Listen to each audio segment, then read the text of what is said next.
반갑습니다. 중동부 친구들. 7월 26일 화요일 하나님 말씀을 묵상하는 자리 가운데 나오신 모든 주혜전 여러분들 한 분 한 분을 주님의 이름으로 환영하고 축복하고 사랑합니다.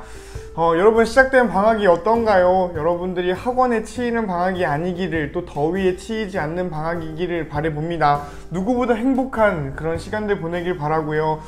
친구들이랑도 좋은 기억들 많이 만들고, 교회에서도 좋은 기억들 만들고, 여러분의 일상이 행복을 발견하고 행복으로 채워지기를 진심으로 기도하고 있습니다. 우리 다음 주는 수련회가 있지요. 여러분들, 이번 주 지나고 나면은 우리 다음 주 아니지, 8월 7일 이렇게 가는 6, 7일인가 7, 8인가 여기 가니까 우리 같이 수련회 아직 마음 갈팡질팡하고 있는 친구들은 갈 수 있으면 좋겠다 싶습니다. 물론 코로나가 어떻게 될지 모르겠지만 괜찮다면 함께 가면 좋겠다 싶어요. 그러면 같이 기도하고 우리 오늘도 말씀 묵상 시작해 봅시다. 기도합니다.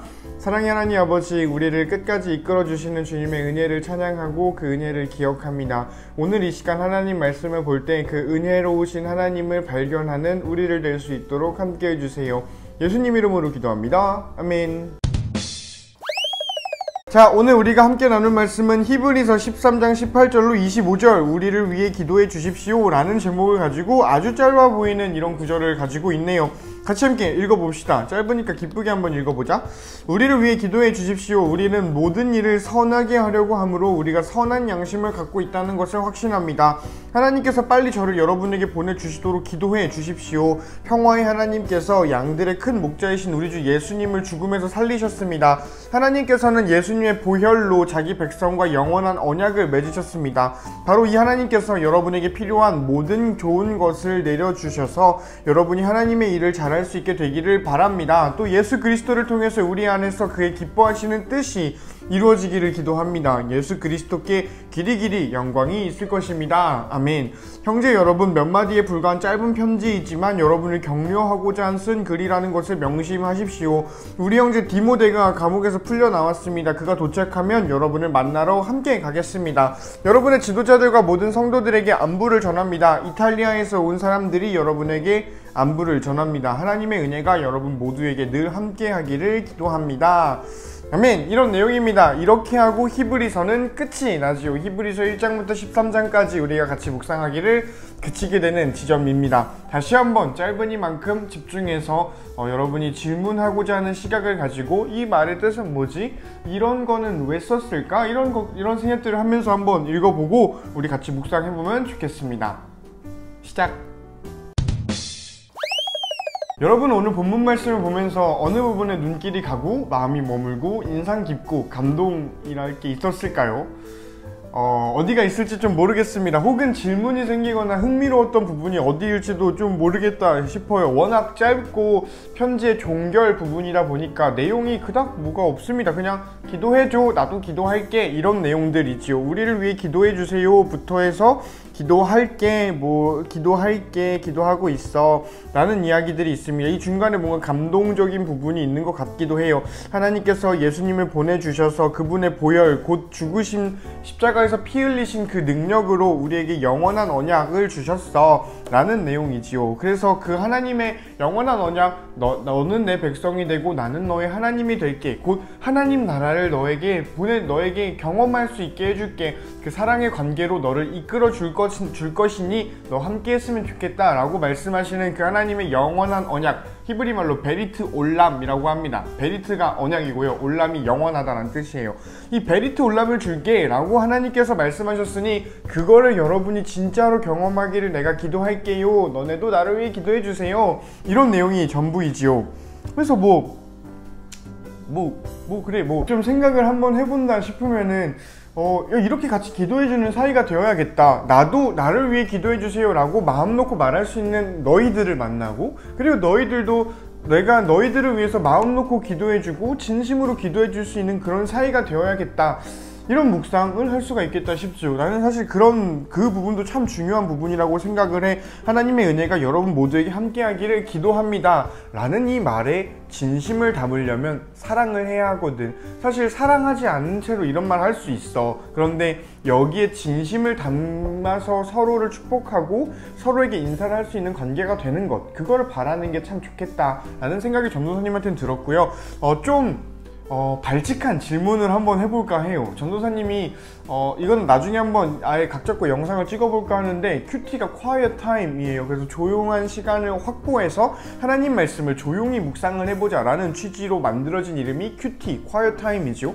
그래서 나는 이 quiet time에 대해 너무 좋은 거 아는데 한계가 너무 여실해요. 왜냐면 혼자 너무 조용하거든. 내가 묵상한 거를 누군가와 나누는 이런 쉐어링이 참 안 된다라는 거야. 그래서 우리가 언제까지 조용히 이것만 볼 거냐, 같이 만나서 이거 본 걸로 떠들어 보자 라고 해서 재작년인가요? 모르겠습니다. 기억이 안 납니다. 지난번에 선생님들을 모시고 LT, 라우드 타임이라는 컨텐츠를 한번 해본 적이 있습니다. 그게 이어지지 못해서 나는 좀 많이 아쉬움이 있어요. 그래서 여러 가지 3부 모임도 해보고 하려고 하는데, 중요한 건 뭐냐면은 큐티는 혼자 하면 안 된다라는 거야. 그래서 나는 이 큐티라는 이름 자체를 quiet time보다는 어디서 들었는데 questioning time으로 읽자라고 이야기를 하는 분의 글을 봤어요. 질문하는 시간이다, 이런 맥락이지요. 그래서 참 그거 맞겠다. 이 말씀을 보고 조용한 데서 묵상하는 것보다 더 중요한 거는 질문하면서 보는 것일 수도 있겠다라는 생각이 들었어. 그런 맥락에서 난 질문이 들었습니다. 모든 일을 선하게 하려고 함으로 우리가 선한 양심을 갖고 있다는 거를 확신한다는데 이거 어떻게 확신할 수 있지? 라는 생각이죠. 난 이 질문이 들었어. 어떻게 이거 바울이 썼다라고 추측은 하는데 확실시하진 않아요. 히브리서 기자는 누가 썼는지 모른다라는 게 솔직한 대답입니다. 근데 다 떠나서 누군지를 알든 모르든 어떻게 사람이 내는 선한 마음을 가지고 쓰고 있습니다 라고 이렇게 확신을 할 수 있을까라는 거지. 여러분은 여러분의 선함을 확신하나요? 나는 정말 너무 선하지, 나만큼 사람들이 선하다면 여긴 에덴 동산이 될걸, 하나님 따라 바로 올걸 하는 친구들이 있나요? 물론 여러분들이 그렇게 착한 친구들인 거 나도 알고 나도 그렇게 되고 싶고, 하지만 어떻게 내가 100% 퓨어하다라고, 내가 100% 순수하게 선하다, 나는 선한 양심을 가지고 있다는 걸 어떻게 이걸로 확신하냐라는 거죠. 선악을 구분하는 게 하나님과 같은 거다라고 말하는 창세기에 비추어서 보면은 이 말은 나 지금 하나님이야 라는 말이랑 다를 게 없을 것 같은데, 이걸 어떻게 우리는 이해해야 될까에 대해서 전도사님이 좀 생각을 해보게 되었습니다. 그랬을 때 나는 이런 이야기를 해볼까 해. 무엇 때문에 이 사람은 이런 이야기를 할 수가 있을까?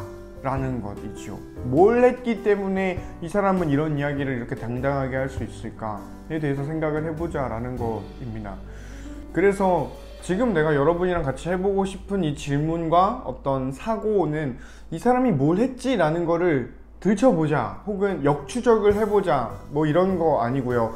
여러분이 한번 생각해 보라는 거야. 너가 무엇을 했을 때 나는 지금 선한 양심을 가지고 있어 라고 당당하게 말할 수 있겠니?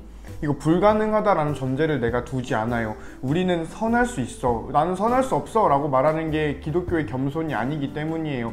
여러분은 선한 양심을 가질 수 있고 선을 행할 수 있어요. 왜냐면 우리 성령님이 함께 하잖아. 예수님께서 우리를 위해서 피 흘리셨고 보혈로 우리를 새롭게 하셨잖아. 그러니 우리는 선하게 살 수 있다라는 게 내 생각입니다. 그러면은 무엇을 해야 선한다 라는 이야기를 들을 수 있을까라는 거지. 무엇을 해야 나는 지금 선한 양심을 가지고 있습니다 라고 자기 자신을 성찰할 수 있을까 라는 거야. 오늘 2022년 방학의 첫 주를 보내고 있는 여러분에게 선은 어떤 모양인가요? 그냥 막 아이디얼하게 생각과 사고의 차원에서 좋은 게 선한 거야 라는 이런 거 말고 무엇을 해야 선한 건가요? 여러분의 삶에서 선하다라는 그런 개념은 어떤 구체적인 행동과 어떤 구체적인 말로 선함이 드러나나요? 그걸 한번 생각해보자 라는 것이지요. 그리고 나는 이런 추상적인 선하다라는 개념을 구체적인 여러분의 인생의 언어로, 여러분의 삶의 언어로 바꿔내는 그런 노력이 참 귀하고 우리에게 필요하다라는 생각을 전도사님 좀 해봅니다. 나는 여러 가지 어떤 것이 있습니다. 내가 선하게 산다라는 생각, 나에게 있어서 드러나는 구체적인 선함에 대한 목록이 전도사님 몇 가지가 있어요. 그리고 상황에 따라서 바뀌는 것도 있지요. 그런 맥락에서 여러분도 한번 그런 나의 삶에 있는 구체적인 선함은 뭐가 있을지 한번 생각해 보시면 좋겠고요. 반대로 너무나 유익할 만한 질문은 너의 삶에 있는 악함은 무엇이 있을지 한번 생각해 보면 참 좋겠습니다. 안녕.